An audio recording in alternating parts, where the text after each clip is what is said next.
오늘은 과실을 많이 맺는 삶이 어떤 삶일까 하는 것을 본문을 통해서 나누고자 합니다.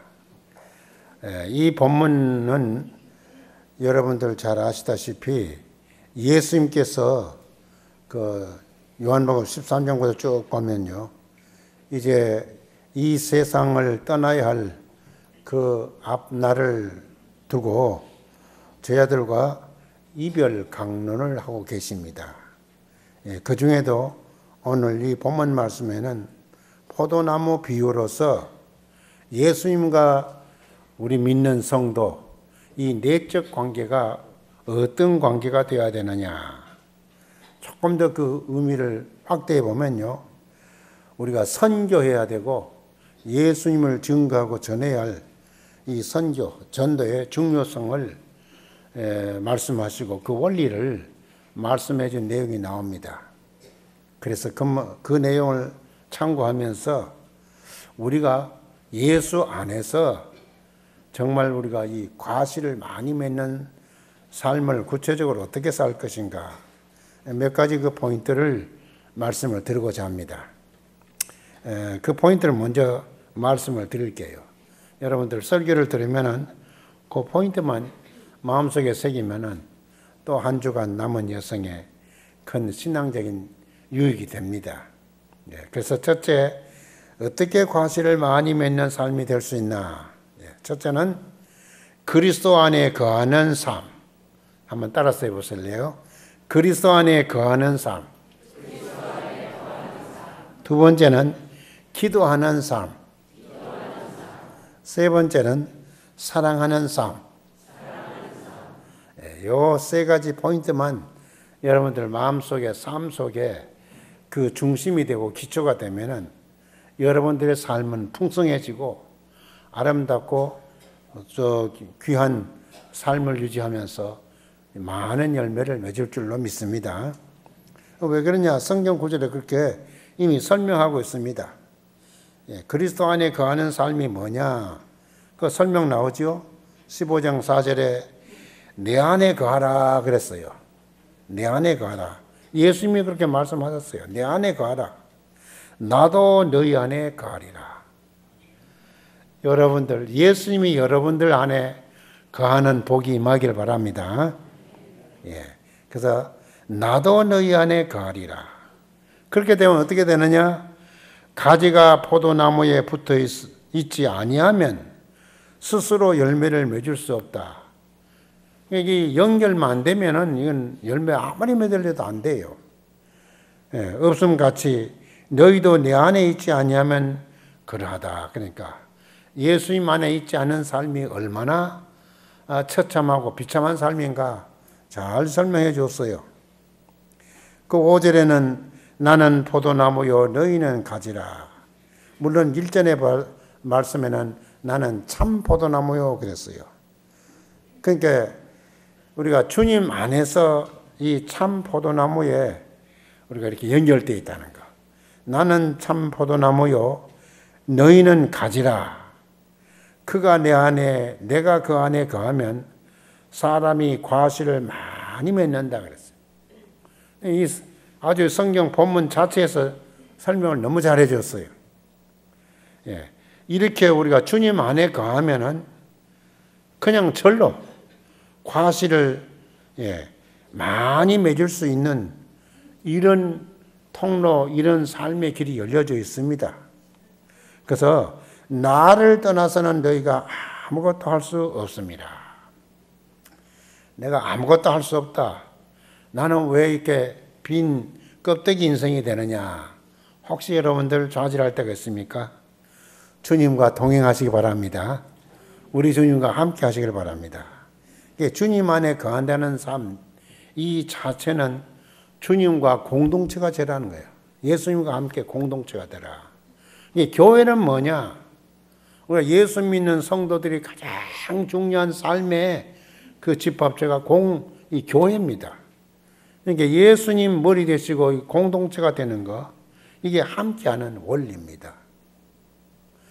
이렇게 함께하지 않으면은 저절로 그 인생은 파괴되고 망가지는 거 우리가 세상적으로 비유로 얼마든지 설명할 수 있어요. 흔히 예수 안의 공동체 이 교회를 두고 숯불의 원리를 설명을 많이 합니다. 전도할 때도 보통 그냥 얘기하면 잘 이해가 안 가는데 숯불의 원리든지 장작 불타는 원리를 말하면은 아 그렇구나 많이 공감하지요. 여러분들 숯불 아무리 빨갛게 붙여도 외톨이 놔두면 안 타고 꺼져버려요. 조금 있으면 꺼져버려요. 그런데 구탱이만 불이 붙어도 5, 6개 이렇게 모아놓으면 저절로 불이 와글와글 탑니다.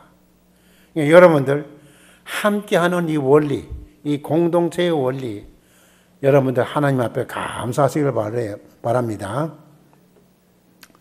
그래서 제가 지난번에도 말씀을 드렸지만은 우리 사람을 창조하시고 하나님이 우리 인간을 복되게 하기 위해서 제일 먼저 뭘 했어요? 돕는 배필, 가정을 주셨잖아요. 사람이 가정 없이 그 다음엔 유지가 안 되잖아요.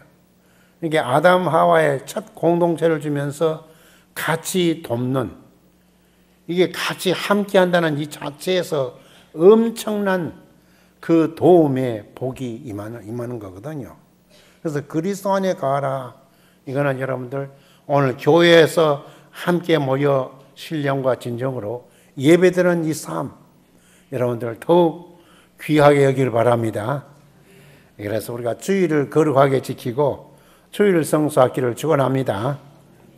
우리 믿는 성도들이 교회와 떠났다 그러면은 그 삶의 신앙생활은 벌써 결과가 다 나와 있어요. 뻔해요. 아무리 자기가 뭐 성경 연구하고 성경 많이 알고 성경 구절 다 외우고 이렇게 한다 할지라도 공동체 서로 함께 안 살면은 자기도 모르게 사라져 버려요. 그러니까 여러분들 우리가 교회 생활이 그렇게 중요하고 가정 생활이 그렇게 중요하고 우리가 사회적으로 이게 공동체가 참 중요하다. 이건 늘 마음속에 새겨야 됩니다.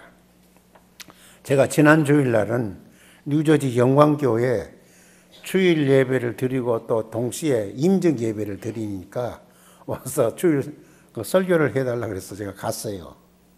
갔는데 예배 드리기 전에 좀 일찍이 도착해서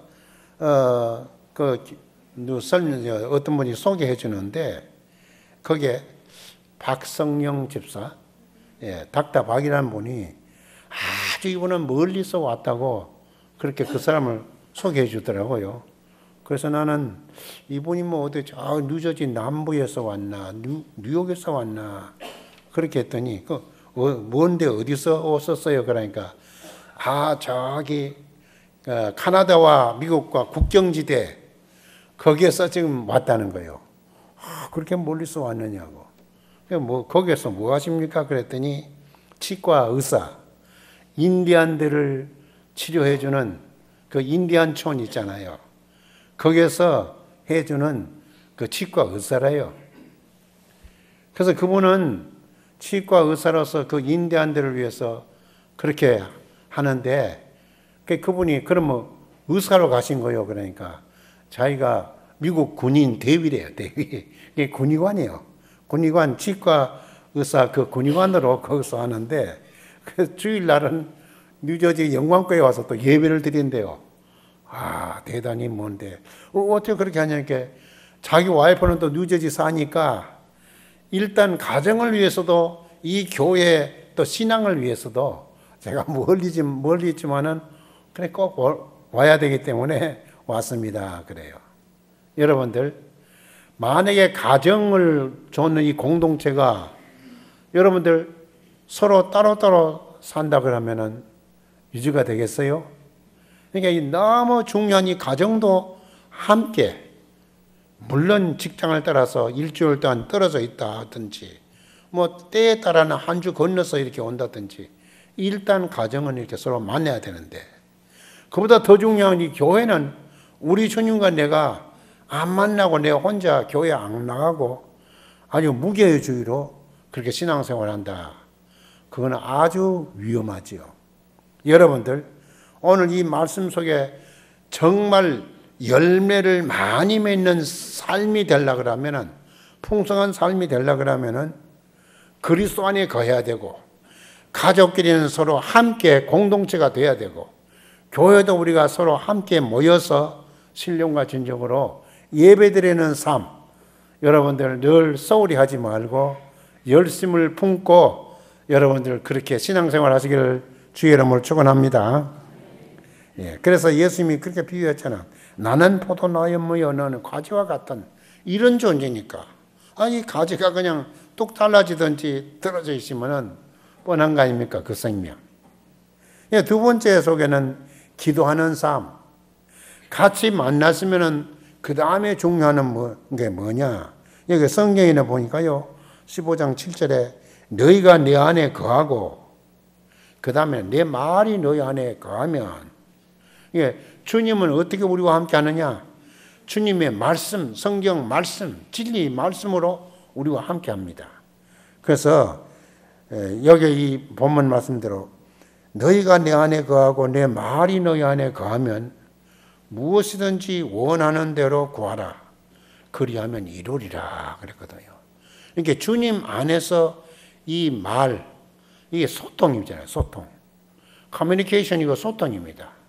너무 소중합니다. 여러분들 어린아이가 태어났지만은 태어나서 그 다음에 뭐라 하나요? 어머니와 늘 가까이 있어야 되잖아요. 함께 하는 거죠. 그 다음 어머니 아버지 가까이 있으면서 그 다음 배가 아파도 울고, 어디가 조금 몸이 불편도 울고, 뭐 자기에게 뭐가 좀 이렇게 불편한 게 있어도 웁니다. 울기만 해도 신호가 가는 거거든요. 그러면은 엄마 아빠가 다 알고 젖을 먹여주든지 편하게 해주든지 똥오줌을 갈아주든지 다 소통이 되는 거예요. 이게 기도입니다. 여러분들 예수 믿고 구원함을 받았다 그러지만은 주님 앞에 나와서 말씀 가운데서 우리가 기도 안 하면은 주님과 나와의 이 소통 관계, 이 커뮤니케이션이 무너지면은 단절된 삶 마찬가지입니다. 그래서 여러분들 내가 원하는 모든 일에 대해서 주님께 늘 기도하고 교통하시길 바랍니다. 이게 주님과 나 사이의 대화입니다. 뭐 대화는 제가 오래전에도 말씀을 늘 들었습니다만은 운전해 가다가 차 속에도 주님과 기도할 수 있습니다. 눈 뜨고 기도해도 괜찮아요. 미국 사람들은 눈 안 감고 눈 뜨고 기도하는 거 참 많아요. 어떤 때는 기도할 때, 눈 번히 뜨고 기도할 때 내가 처음 미국 와가지고 조금 이상했어요. 눈만 꼭 감고 이렇게 막 손잡고만 해야 기도인 줄 아는데, 눈 떠가지고 같이 이야기하면서 기도하는 거예요. 그러니까 저분이 무슨 이야기하는 줄 아는데 나중에 보니까 기도요, 기도. 왜? 기도는 대화요, 소통이요. 이 교통입니다. 여러분들 순간순간마다 우리 주님 앞에 또 우리 하나님께 예수의 이름으로 기도하고 성경 말씀을 보다가도 아멘 하고 공감하면서 여러분들 이렇게 영적인 기도, 이 교통이 있기를 바라고요. 우리가 부부 사이에도 자녀 사이에도 자꾸 대화를 해야 됩니다. 안 하면은 그때부터 그 삶이 무너지기 시작하는 거예요. 어린애가 울지도 않고 뭐가 신호를 안 주면은 부모가 어떻게 알아요? 아프면 울든지 배고프면 울든지 뭐 있어야 되잖아요. 마찬가지로 우리가 부부지간에도 가족지간에도 이렇게 대화를 해야 되는데, 이 대화 속에는 서로 즐겁고 기쁘고 진실한 그런 대화를 나누면은 가정이 행복해질 줄로 믿습니다. 정말 여러분들 부부 사이에도 가족들 사이에도 이 대화를 잘 나누는 그런 가정 분위기는 어떤 문제가 있더라도 잘 해소가 돼요. 그런데 혼자만 꾹 참고 있다가 보면요, 문제가 커지다가 나중에 큰 사고가 날 때가 있고, 자녀들이 완전히 이탈로 가는 경우도 있고, 뭐 남편이나 아내도 문제가 생기고 그렇잖아요. 이웃과 사이에도. 그래서 이 교회에 오면은 주님 앞에 나와서 예수의 이름으로 함께 모여서 우리가 서로 찬송 부르며 기도하며, 정말 곡조 있는 기도, 이 대화잖아요. 이렇게도 하고 우리가 가서 대화하고 즐거운 이런 대화를 나눠야 되는 겁니다. 그러면은 교회 생활도 풍성해지고 내 일반 사회 가정 생활에도 풍성한 삶, 열매 맺는 삶이 이루어질 줄로 믿습니다. 왜? 기분이 좋고 할 살맛이 나고 뭔가 활동하고 싶고 운동하고 싶은 그런 마음이 생활이 바꿔지기 시작하거든요. 두 번째는 기도하는, 서로 만나야 된다. 그 다음에 기도하고 소통하는 대화. 그래서 여기 주님 말씀하셨어요. 너희가 나를 택한 것이 아니오 내가 너희를 택하여 세웠나니 이는 너희로 가서 열매를 맺게 하고 또 너희 열매가 항상 있게 하여 내 이름으로 아버지께 무엇을 구하든지 다 받게 하려 함이라. 여러분들 순간순간마다 하나님 앞에 이 영적으로 어떤 때는 소리 내어서 어떤 때는 마음 속으로도 늘 하나님과 이런 대화하면요, 하나님의 능력의 손이 붙들어 주시고 길이요 진리요 생명 되신 주님이 여러분들의 삶을 이끌어 줄 줄로 확실히 믿습니다. 기도하는 삶, 교통하고 소통하는 삶을 살자. 세 번째 여기 보니까요, 사랑하는 삶. 사랑하는 삶이 뭐냐? 그 요한복음 15장 12절에 내 계명은 곧 내가 너희를 사랑한 것 같이. 주님이 이처럼 사랑해 주셔서 예수님이 우리가 아직 죄인 됐을 때 주님이 찾아오셨어요. 그래서 너희 죄를 대신해서 죽으셨죠. 그러니까 예수님이 십자가에 죽으심으로 하나님께서 우리에 대한 자기의 그 사랑이 증거됐다. 제가 늘 요절처럼 말씀을 드립니다. 이것은 예수님이 그냥 너희들 구원받으라 말씀 한마디 하고 끝난 것도 아니고 내가 언제 이 땅에 왔으니까 너희들 알아서 해라 그거 아닙니다. 주님이 이 땅에 오셨지만 그 주님이 여러분과 나 사이에 내 중심에 내 삶 속에 찾아오신 것을 믿으시길 바랍니다. 그래서 순간순간 가장 구체적인 것도 길이요 진리요 생명이라 주님이 구체적으로 나를 인도하시고 가이드해 주시고 가르치고 깨우쳐 주시는 거예요. 그러니까 삼위의 하나님은 그 역할을 하는 거예요. 그래서 얼마만큼 내 삶 속에 주님이 동행하시고 희생의 제물로 오신 그 주님이 죽기까지 주님이 그렇게 살았으니까 우리도 그렇게 살아야죠. 그래서 갈라디아서 5장 13절 다시 한번 제가 말씀을 드리는데 지난번에도 드린 것 같은데요.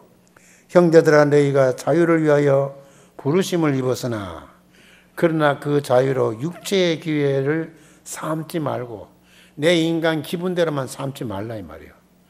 그것을 우리가 주의 사랑으로 승화가 돼야 돼. 예수의 사랑으로 하나님의 사랑으로 이렇게 잘 승화가 되면요. 너무너무 놀라운 결과가 나오잖아요. 그래서 육체의 기회를 삼지 말고 오직 사랑으로 서로 종로로 타라.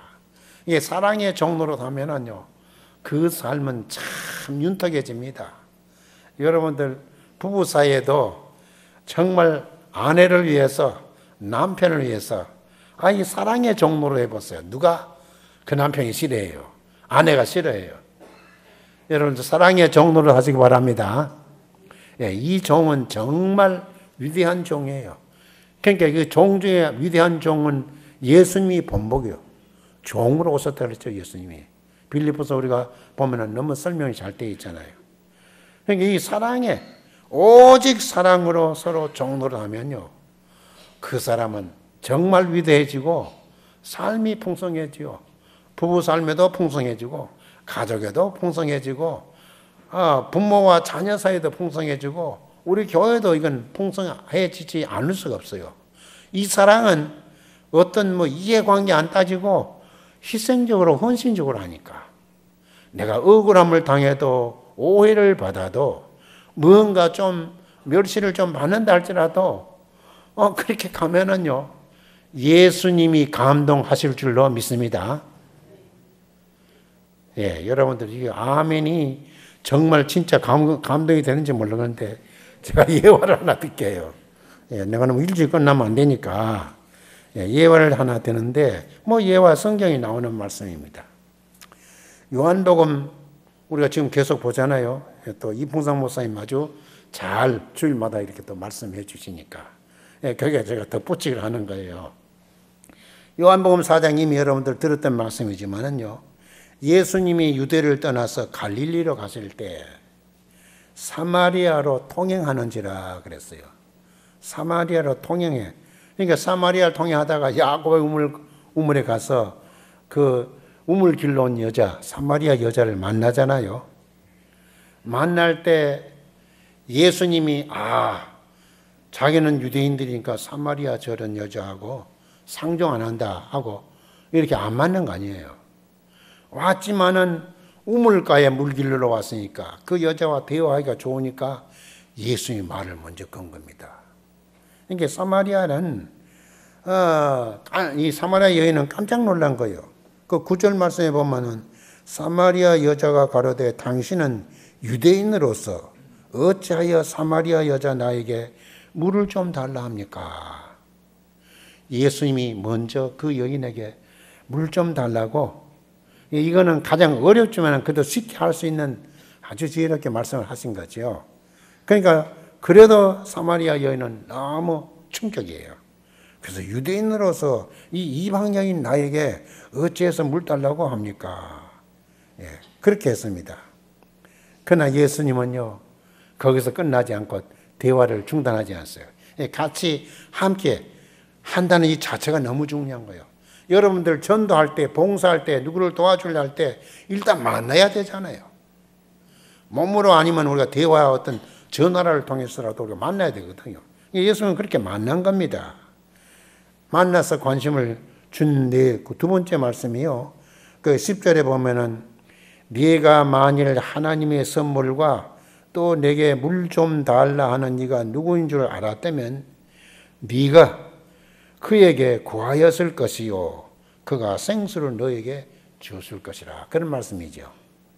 그러니까 이 여자가 그걸 듣고 나니까 너무 그냥 마음에 뭐가 이렇게 확 열리는 것 같고 감동이 되는 거예요.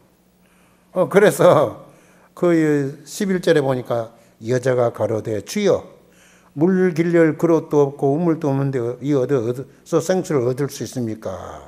하고 이제 이렇게 구체적으로 좀 물어본 겁니다.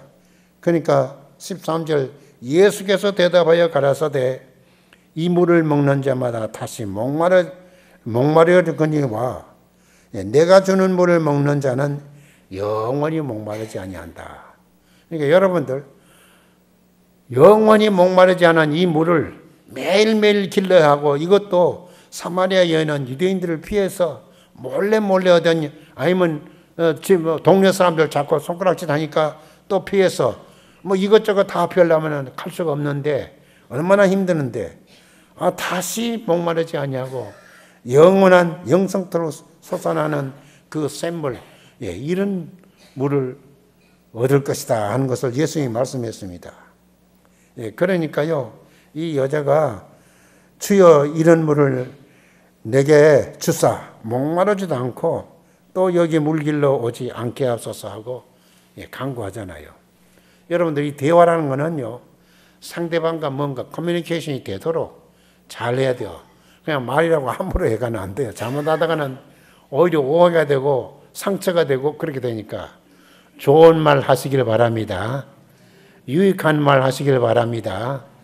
지혜로운 말 하시길 바랍니다. 제가 커뮤니케이션 하자 그랬는데 막 상관없이 막 함부로 자기 생각대로 다 해버리면요, 그 사람은 완전히 원수가 될 수가 있어요. 그러니까 여러분들 이 대화는 서로 함께 하는 것도 중요하지만은 우리가 대화를 할 때는 항상 상대방의 상처 안 되고 상대방의 뭔가 그 심정을 좀 읽으면서 이렇게 지혜롭게 말하는 것 참 중요합니다. 너무 소중해요. 그렇게 하면서 이 대화가 성립이 돼가지고 마지막 남편 얘기를 하다가 이 여인이 예수님을 압니다. 당신은 선지자 소유로이다. 이렇게 하면서 나중에 했는데 이 여자가 감동이 돼가지고 정말 이 사람은 메시아, 예수 그리스도, 이 그리스도라는 것을 고백을 합니다. 그래서 여자가 나중에 이분은 보통 사람이 아니고 자기들이 늘 듣고 생각했던 그 그리스도, 메시아 예수 그리스도 구주라는 걸 알았어요. 이게 가만히 있을 수 있어요? 절대 가만히 있을 수 없죠. 감동이 된 거예요. 그때부터 인생이 변화가 돼요. 내 인생이 완전히 변화가 되고 바꿔져요. 이렇게 예수를 만났다는 이 기적, 그 다음에 예수님과 대화하는 이 기적을 만나면요, 변화될 줄로 믿습니다. 지난날에 싫던 것이 좋아지고, 지난날 가장 기분 나빴던 것이 기분이 바꿔지고 좋아지는 이런 변화된 삶, 여러분들 체험할 수 있기를 바랍니다. 그건 바로 주님을 만나는 사람이에요. 그래서요, 이 여자가 요한복음 4장 28절에 여자가 물동이를 버려주고 그랬어요. 자에게 그 가장 소중한 그 물그릇이고 물동이 버려두면 어떻게 돼요? 물동이를 버려두고 동네에 들어가서 사람들에게 이르되 나의 행한 모든 일을 내게 말한 사람을 와보라. 와보라고 전도하는 겁니다.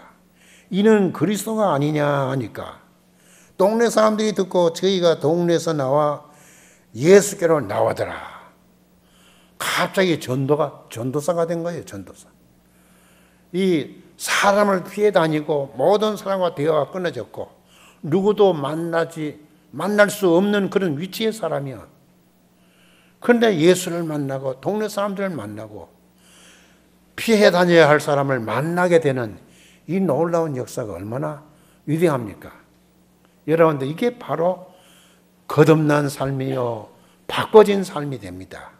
여러분들, 예수 안에서 내가 신앙적으로, 가족적으로, 이웃적으로 이 사회생활에 바꿔지는 이런 복된 삶 믿기를 바랍니다.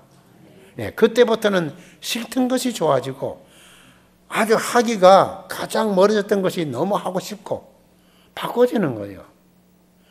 이게 여러분들 풍성한 삶이요, 열매 맺는 삶으로 바꿔지고, 이 여인이 동네 사람들 다 끌고 와서 나사렛 예수 그리스도를 전도해가 구원받게 하니까 얼마나 영적으로도 귀한 열매를 맺었고, 인간적으로도 그 사람들과 가까워지면서 이런 좋은 일을 하니까 얼마나 유익된 삶입니까? 뭐 그 이외에도 여러분들 얼마든지 우리가 예를 들 수 있잖아요. 우리가 사도행전에 보면 대표적으로 성경의 대표적인 사람 하나 있는데요. 그게 사도 바울입니다.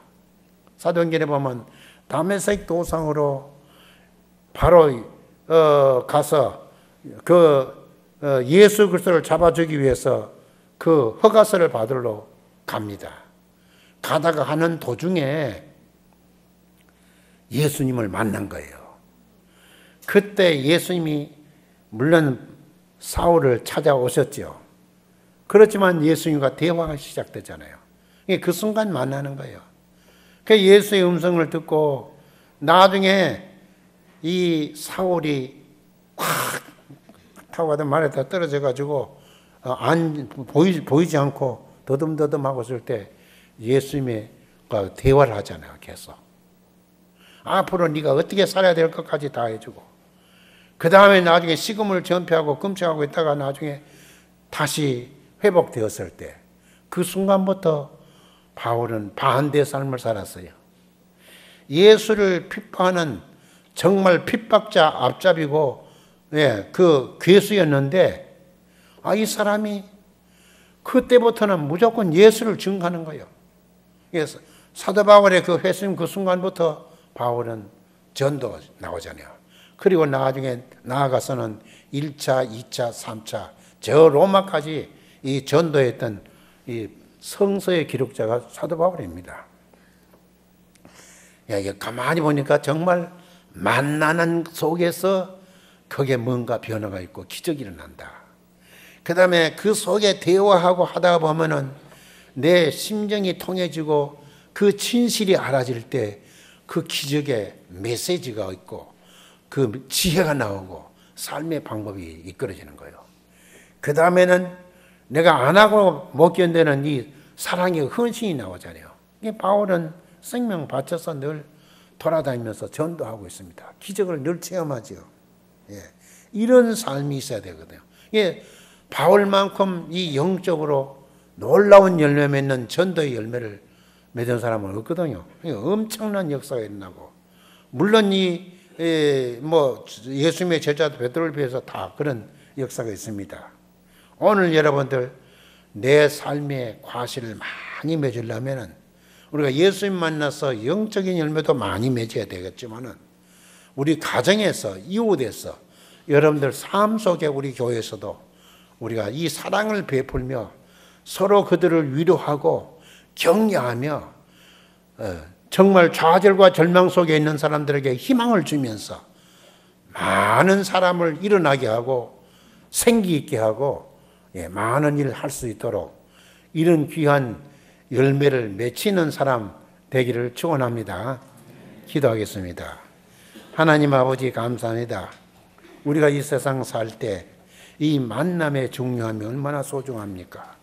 우리가 이민 올 때도 첫 번 비행장에 만났을 때도 그 만남에 내 삶이 바꿔지는 경우도 있지만은 내가 과연 주님을 만나고 우리 주님과 대화하면서 내 모든 삶의 순간순간 모든 어려운 사정 다 소통하면서 우리 주님으로부터 무엇인지 내게 구하면 다 이루리라고 했는데 정말 주님 안에서 해결을 받고 영적인 열매 맺는 삶을 살 뿐만 아니라 내 삶이 변화해지고 가정이 변화해지고 부부의 삶도 변화해지고 우리의 사회생활도 변화해지고 우리 교회 생활도 늘 새롭게 달라지고 풍성한 희생의 삶으로 헌신의 삶으로 사랑의 삶으로 더 풍성해지고 풍성해지는 삶 살게 하여 주시옵소서. 예수님의 이름으로 기도하옵나이다. 아멘.